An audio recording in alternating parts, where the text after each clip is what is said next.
Hi guys, it's Ryan G. Wright from DoHardMoney.com. Excited you're with me. Every single day I do a question of the day. And today's question is, how do I achieve financial freedom through real estate? But before I do that, let me just take you through a walkthrough. If you ever came to our office here, this is what you're gonna see with our entry. We've got our Salt Lake Tribune's best place to work. We've got our Mountain West Business, top 100 business. We've got over here, we've got our Inc. 5000 fastest growing company, 2 years in a row. And this is our entry. We've got this super cool desk that we put together for the entry that looks like 2x4s that have been stacked down here. It looks like rehab. We've got our open exposed ceilings. It looks like siding. But the question of the day is how to achieve financial freedom through real estate. And if you have a question you would like me to answer, type it in the comments below and I will answer that question for you in one of our question of the day segments.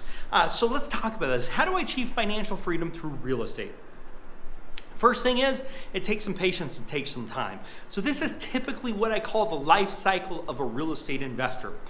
Let's first define financial freedom though. Financial freedom to me is how many months you can go without having to work. So if you can go a month without having to work, you have a month of financial freedom. If you can go forever without having to work, then you've achieved financial freedom. But here's the question is, there's two parts to this equation with financial freedom. There's how much you spend and there's how much you make in cash flowing instruments. So some people, it's called the FIRE movement, they spend as little as possible and they're living off like a box of, or a Costco size thing of beans, and that's all they're going to eat every day, and rice, and so they're not spending a lot of money. So one of the ways they've said to get the financial freedom is lowering your expenditures, and I do think that that's something that should be part of the equation is how much can I really live off, and what can I cut that doesn't make me as happy? Because a lot of people in America feel like they have to have everything and they got to keep up with the Joneses. I think what's more important is saying what things are really important to you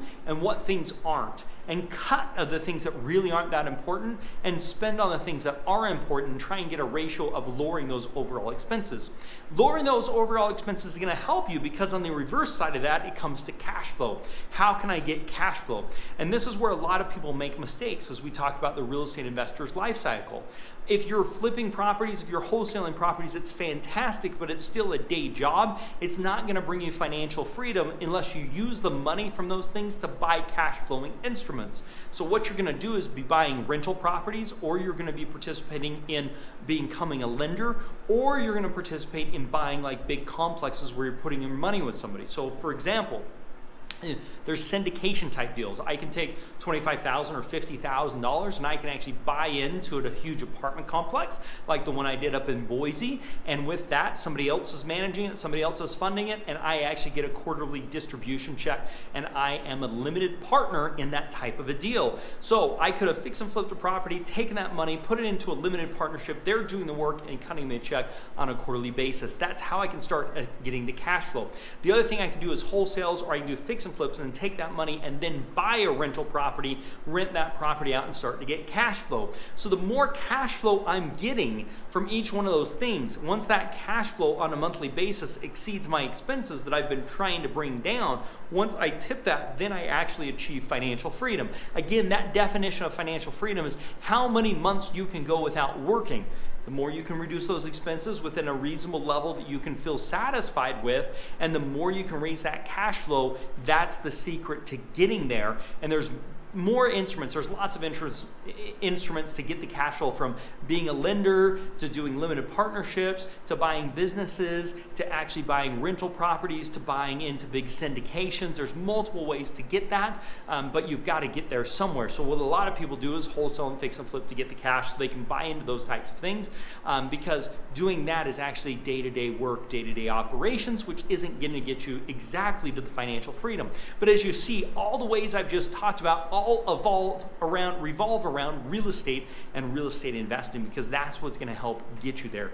Now, it's a long journey, but just like anything, the journey a long journey starts with a few steps, and making some steps in the right direction are going to get you there. If you're interested in this, or we can help you, you can check us out at DoHardMoney.com.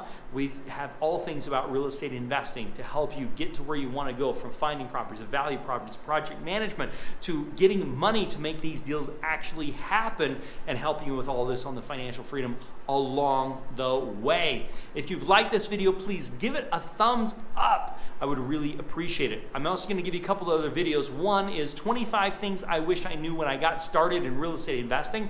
Check that video out. Another video over here is going to be what you should look for in a property when you're looking to get started investing. Check out both these videos. I know you're going to love them. If so, consider subscribing to the Do Hard Money channel. Otherwise, make it a very profitable day. And bye for now.